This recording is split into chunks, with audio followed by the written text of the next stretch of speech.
Shalom, salam sejahtera, salam bahagia, Bapak Ibu serta saudara yang dikasihi oleh Tuhan Yesus Kristus. Berjumpa lagi bersama saya Pendeta Poni Lugito, Pendeta GPB, Pendeta non-organik di Batam. Kita akan lanjutkan lagi pembahasan kita tentang khotbah di bukit ya, menurut versi Injil Matius.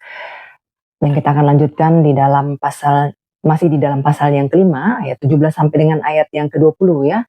Saya akan membahasnya menurut terjemahan baru edisi kedua, karena dalam edisi kedua ini dibagi lagi ya, lebih spesifik pembahasannya. Kalau nanti di terjemahan sebelumnya, Ibu Bapak akan menjumpai bahwa Yesus menjelaskan Yesus dan hukum Taurat ini dijadikan satu perikop sampai dengan ayatnya yang ke-48, tapi dalam terjemahan edisi kedua nanti kita akan mendapati ada pembagian-pembagian lagi dan akan kita bahas secara lebih spesifik. Kita akan khususnya pada episode ini kita akan membahas di dalam pasal 5 ayat 17 sampai dengan ayatnya yang ke-20. Namun sebelumnya mari kita berdoa. Allah Bapa yang berkuasa, Tuhan Yesus yang pengasih, di dalam karya dan penyertaan Roh Kudus yang memberikan karunia iman kepada kami. Dan percaya bahwa Roh Kudus yang memberikan iman kepada kami, sehingga kami menghayati iman kepada Tuhan Yesus Kristus itu, dan senantiasa Roh Kudus pula yang menolong kami untuk menjalani hidup dan kehidupan keseharian kami. Tuhan bersabda, kami mendengar. Amin. Bapak Ibu serta saudara, saya akan membacakan dari Injil Matius pasal 5 ayat yang ke-17 sampai dengan ayat yang ke-20 yang diberi judul oleh Lembaga Alkitab Yesus dan Hukum Taurat. Demikian firman Tuhan. Janganlah menyangka bahwa aku datang untuk meniadakan hukum Taurat atau kitab para nabi. Aku datang bukan untuk meniadakannya, melainkan untuk menggenapinya. Karena sesungguhnya aku berkata kepadamu, selama belum lenyap langit dan bumi ini, satu huruf terkecil atau satu titik pun tidak akan lenyap dari hukum Taurat sebelum semuanya terjadi. Karena itu, siapa yang meniadakan salah satu perintah hukum Taurat sekalipun yang paling kecil dan mengajarkannya demikian kepada orang lain, ia akan diberi tempat yang paling rendah di dalam kerajaan sorga. Tetapi siapa yang melakukan dan mengajarkannya, ia akan diberi tempat yang tinggi di dalam kerajaan sorga. Aku berkata kepadamu, jika hidupmu tidak lebih benar daripada ahli-ahli Taurat dan orang-orang Farisi, sesungguhnya kamu tidak akan masuk ke dalam kerajaan sorga.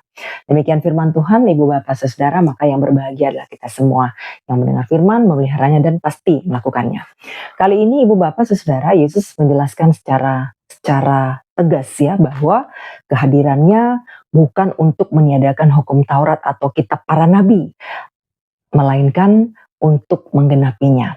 Nah, Ibu Bapak Saudara, saya akan mencoba menjelaskannya secara sederhana ya, supaya kita bisa lebih mudah untuk memaknainya. Jadi, memang bahasa hukum Taurat ya, dan kitab para nabi tentunya kita di kalangan Kristiani yang akan mudah memahaminya ya, karena secara umum kita memang memandang bahwa yang disebut dengan kitab Taurat itu juga termasuklah kitab para nabi ya.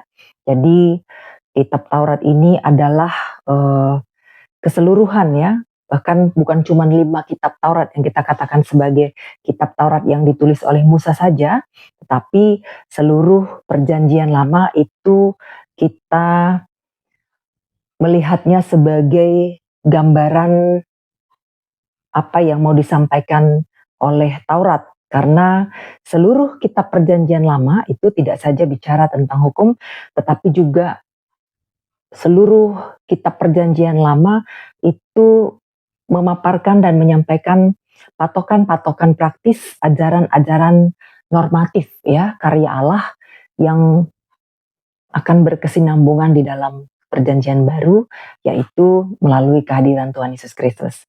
Nah, Ibu Bapak Saudara, apa yang disebut dengan Taurat ya, Taurat atau Torah itu secara umum, dalam arti umum lah ya, kita sebagai umat Kristiani yang umum kita pasti paham bahwa Taurat itu adalah perintah, aturan, ketetapan Allah yang diberikan kepada yang pertama-tama kepada umat Israel ya, melalui Musa itu di Gunung Sinai, dan itu dijadikan sebagai panduan hidup moral,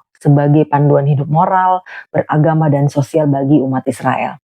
Dan secara secara garis besar isi utamanya itu adalah dasatitah ya, 10 hukum yang mengatur hidup manusia dalam hubungannya dengan manusia dengan Tuhan dan juga manusia dengan sesama manusia. Dan tetap satu intinya, inti dari segala sesuatu itu semuanya itu dasar dari semuanya itu adalah kasih Allah. Dan memang pasti yang menjadi satu hal kepastian adalah bahwa fungsinya itu adalah standar ya, standar moral yang suci yang dipakai untuk menuntun umat ya, sekali lagi untuk menuntun umat itu datang kepada Allah. Itu secara umum, Ibu Bapak Saudara, secara umum dan kita pahami dengan sangat mudah ya bahwa itulah yang disebut sebagai hukum Taurat. Dan kita kenal itu 5 kitab Taurat, Kejadian, Keluaran, Imamat, Bilangan, Ulangan, itu kitab yang kita lihat dari strukturnya bahwa itu ditulis langsung oleh Musa. Nah, tetapi memang Ibu Bapak Saudara ada hal-hal khusus juga ya yang nanti ya kita akan jabarkan di sini bahwa sebenarnya Taurat ini atau Torah ini dia memang bermakna ya sebagai petunjuk dan pengajaran. Jadi kalau tadi seperti saya katakan dalam Alkitab kita menyebut ada 5 kitab Taurat ya, ada 5 kitab Torah yaitu Kejadian, Keluaran, Imamat, Bilangan, dan Ulangan. Itu memang adalah kitab atau tulisan-tulisan yang kita yakini itu ditulis langsung oleh Musa ya, sebagai nabi yang membawa Israel itu keluar dari tanah Mesir menuju tanah perjanjian. Dan memang Taurat ini bermakna petunjuk tadi ya, dia bermakna petunjuk, pengajaran, atau dia bersinonim ya dengan kata mispat ya, yaitu berarti hukum. Jadi petunjuk, pengajaran, bahkan dia bisa berarti hukum. Lalu dia juga sejajar dengan yang namanya dengan misfot, yaitu perintah-perintah dan ketetapan-ketetapan. Jadi yang namanya Torah ini memang luas ya Ibu Bapak Saudara, dia bisa bermakna petunjuk, pengajaran, ya, hukum, juga perintah-perintah dan ketetapan-ketetapan yang akan menjelaskan masalah-masalah sukar ya, tentang hal-hal ini boleh atau tidak boleh, hal ini dibenarkan atau tidak dibenarkan, dan seterusnya. Nah, itulah sebabnya Ibu Bapak Saudara dalam kitab Kejadian ya, dalam kitab Kejadian yang ditulis juga oleh Musa itu dikatakan bahwa Abraham itu disebutkan sebagai bapa orang percaya yang taat akan perintah Tuhan, dan dia disebutkan sebagai bapa orang percaya yang taat, yang memenuhi Taurat, yang memenuhi Torah tadi, karena dia sepenuhnya taat terhadap semua perintah-perintah, ketetapan-ketetapan, petunjuk yang disampaikan oleh Tuhan, walaupun dia dikatakan pada waktu itu tidak tahu ya kemana arah yang Tuhan tunjukkan kepadanya. Itu dalam Kejadian pasal 26 ayat yang kelima dikatakan bahwa Abraham mendengarkan firman-Ku dan memelihara kewajibannya kepadaku, yaitu semua perintah, ketetapan, dan hukum-Ku.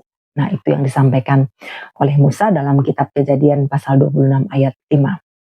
Nah, sehingga Ibu Bapak, Saudara-saudara, ini juga menjadi gambaran ya bahwa yang namanya Taurat itu adalah keseluruhan ketetapan-ketetapan, petunjuk-petunjuk ya, perintah-perintah, pengajaran-pengajaran, dan hukum-hukum yang diberikan kepada manusia untuk menuntun manusia untuk bisa datang kepada Tuhan. Nah, namun Ibu Bapak, Saudara-saudara, tadi seperti yang saya katakan, tidak saja di 5 kitab Taurat ini saja ya, tidak saja di dalam 5 kitab Taurat ini saja, melainkan seluruh kitab Perjanjian Lama, kita meyakini dan mengimani bahwa Perjanjian Lama itu digambarkan sebagai kitab Taurat karena memang seluruh Perjanjian Lama menggambarkan Taurat sendiri ya, menggambarkan Taurat sendiri karena seluruhan kitab Perjanjian Lama ini berbicara tentang hukum Tuhan dan juga tentang patokan-patokan kehidupan yang praktis ya, sebagai ajaran-ajaran normatif bagi umat manusia yang menyampaikan karya Allah ya, dan pada akhirnya untuk menuntun dan siap untuk menerima Mesias itu sebagai penggenapan Taurat sendiri. Dan untuk tradisi umat Yahudi, Ibu Bapak Saudara, ada banyak sekali ketetapan-ketetapan, aturan-aturan dan perintah-perintah, hukum-hukum yang mengatur jalannya kehidupan umat Israel, ya, umat Yahudi. Bahkan lebih dari 600 hukum yang tertulis, belum lagi dengan hukum-hukum yang tidak tertulis, ya, dengan hukum-hukum lisan. Nah, dengan hukum-hukum lisan, dan semuanya diatur dengan sangat detil, ya, dengan sangat detil, Ibu Bapak Saudara, kehidupan umat itu diatur dengan yang namanya Taurat, dengan namanya Torah. Nah, namun kembali lagi untuk kita sebagai umat percaya, umat Kristiani pada saat sekarang ini yang beriman kepada Tuhan Yesus Kristus, sesungguhnya yang disebutkan sebagai Taurat, sebagai Torah ini, ya, yaitu hukum, ketetapan, perintah, pengajaran yang disampaikan oleh Tuhan itu bahkan sudah Tuhan sampaikan dari kitab Kejadian sendiri, gitu ya. Jadi dalam Kejadian 1 ayat 28 ini perintah yang sederhana, ya. Sudah ada perintah di situ. Jadi Kejadian 1 ayat 28, Tuhan sudah memberikan perintah untuk beranak cucu dan memenuhi bumi. Itu sudah merupakan satu perintah, ya, satu perintah, satu ketetapan, satu pengajaran juga, ya, satu ketetapan dan merupakan sebuah perintah yang disampaikan oleh Tuhan. Dan bahkan dalam kitab Kejadian juga, ya, disampaikan bahwa tentang perintah-perintah dan ketetapan itu, ya, kepada manusia yang diciptakan Tuhan sebagai gambarnya, ya, sebagai gambar Allah, manusia diciptakan Tuhan, ya. Tuhan juga memberikan aturan-aturan, ketetapan-ketetapan dan perintah-perintah kepada manusia pertama, ya, petunjuk, pengajaran, ya, perintah, ketetapan kepada manusia pertama itu.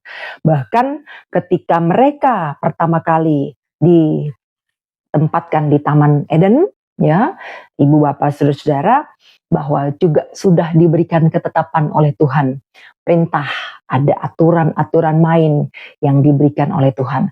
Dan apa bayarannya, Ibu Bapak Saudara? Tuhan juga sudah sampaikan bahwa bayarannya kalau kamu tidak melakukan ketentuan dan perintah yang disampaikan oleh Tuhan Allah sendiri ini adalah kematian. Ya, kematian adalah kematian, bahwa upah dosa itu adalah kematian dan itu harus dibayar dengan kematian. Nah, sehingga Ibu Bapak Saudara, sesungguhnya Taurat itu juga, ya, Taurat itu juga yang dikatakan adalah perintah, ketetapan, hukum yang diberikan Tuhan kepada manusia itu, bahwa kalau kamu tidak melakukannya, bahwa kamu harus membayarnya dengan kematian. Tapi ternyata di dalam kitab Kejadian juga Tuhan sudah memberikan solusinya, ya. Tuhan sudah mengatakan akan ada jalan keluar, itu di dalam Kejadian 3 ayat 15. Jadi ketika manusia pertama itu sudah nyata, ya, dikatakan melanggar aturan main, ya, hukum, perintah, ketetapan, pengajaran yang Tuhan sampaikan.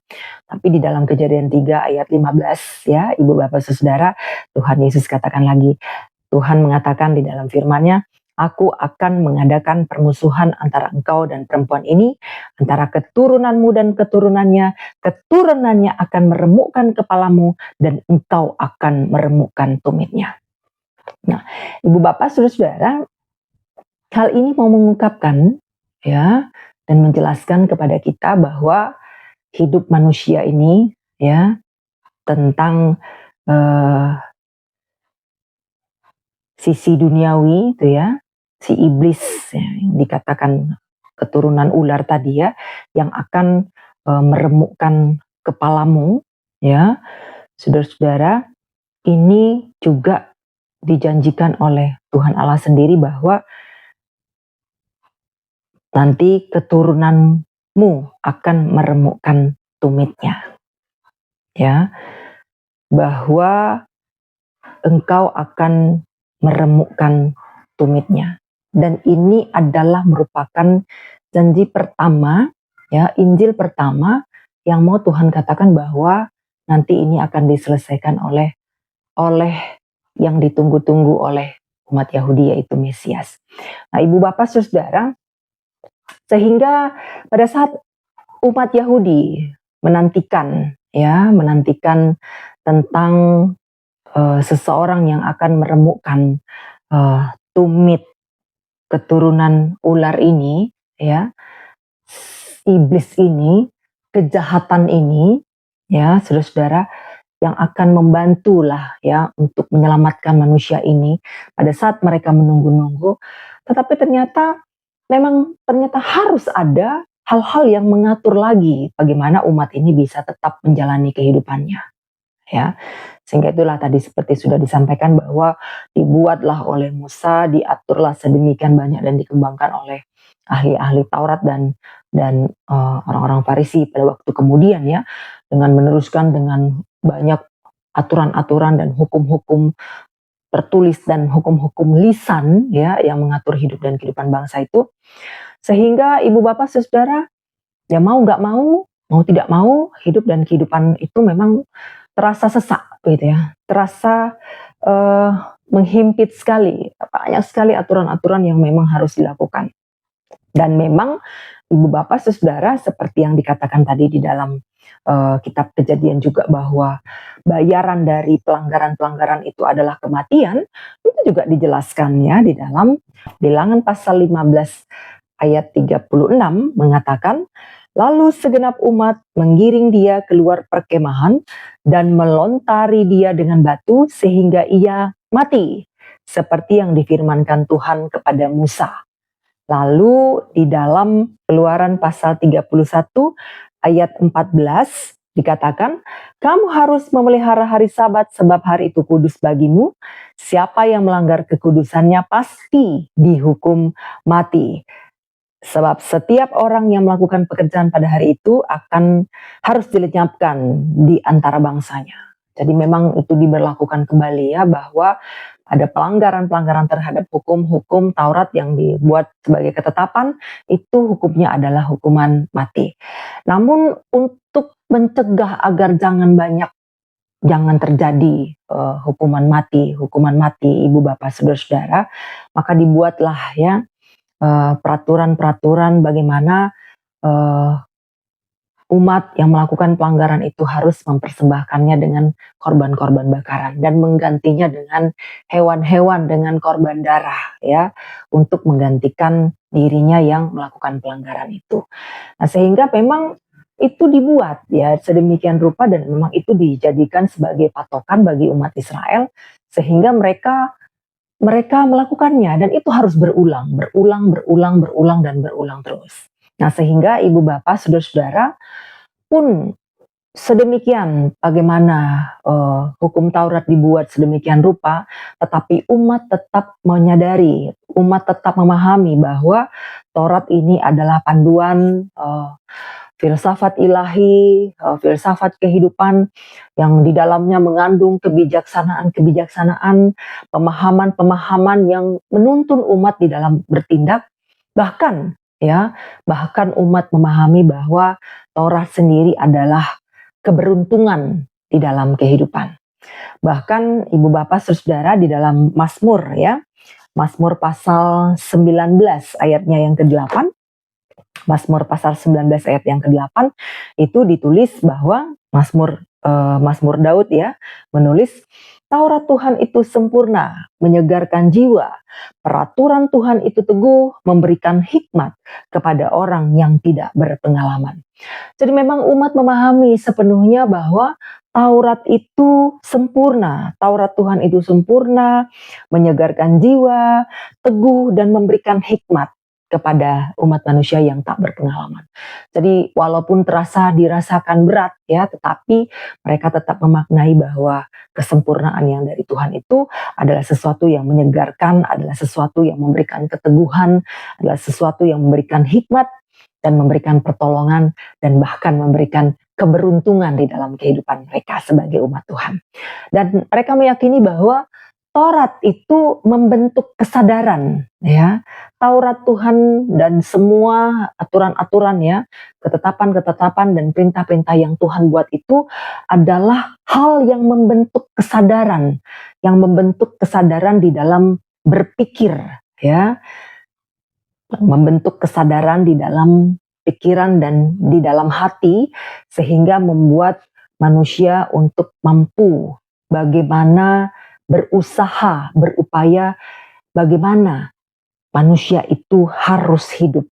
Sehingga ibu bapak saudara-saudara, hal-hal yang dilalui hidup dan kehidupan umat Tuhan ini, ya itu tadi walaupun terasa berat, tapi umat tetap memahami bahwa Taurat Tuhan itu, hukum Tuhan itu, peraturan Tuhan itu, pengajaran Tuhan itu, ketetapan Tuhan itu adalah hal-hal yang sempurna, hal yang memberikan hikmat, hal yang memberikan pertolongan dan memberikan keberuntungan.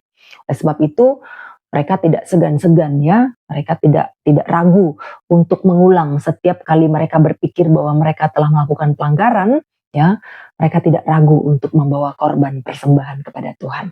Mereka tidak ragu untuk melakukan segala sesuatunya itu karena mereka memang memahami sepenuhnya bahwa Taurat Tuhan itu adalah kesempurnaan. Nah, sehingga ibu bapak saudara, ya Taurat Tuhan jugalah yang membawa kesadaran ya, yang membawa kesadaran di dalam pikiran dan di dalam hati manusia untuk bisa mencoba bagaimana mengupayakan bagaimana manusia itu harus hidup. Jadi sebagaimana di dalam Kejadian 3 ayat 15 tadi ya, aku akan mengadakan permusuhan antara engkau dan perempuan ini, antara keturunanmu dan keturunannya akan meremukkan kepalamu dan engkau akan meremukkan tumitnya. Jadi hal ini mau mengungkapkan bahwa tentang hal-hal kejadian-kejadian, keadaan-keadaan ya, yang buruk itu akan selalu ada dalam kehidupan kita. Ya. Kita akan terjatuh, ya, kita akan terpuruk, kita akan terjebak dalam hal-hal yang berpotensi membuat kita melakukan perbuatan-perbuatan dosa, ya. Ya, itulah yang sudah dipaparkan bahwa ya keturunan ular ya akan meremukkan kepalamu dan kau akan meremukkan tumitnya.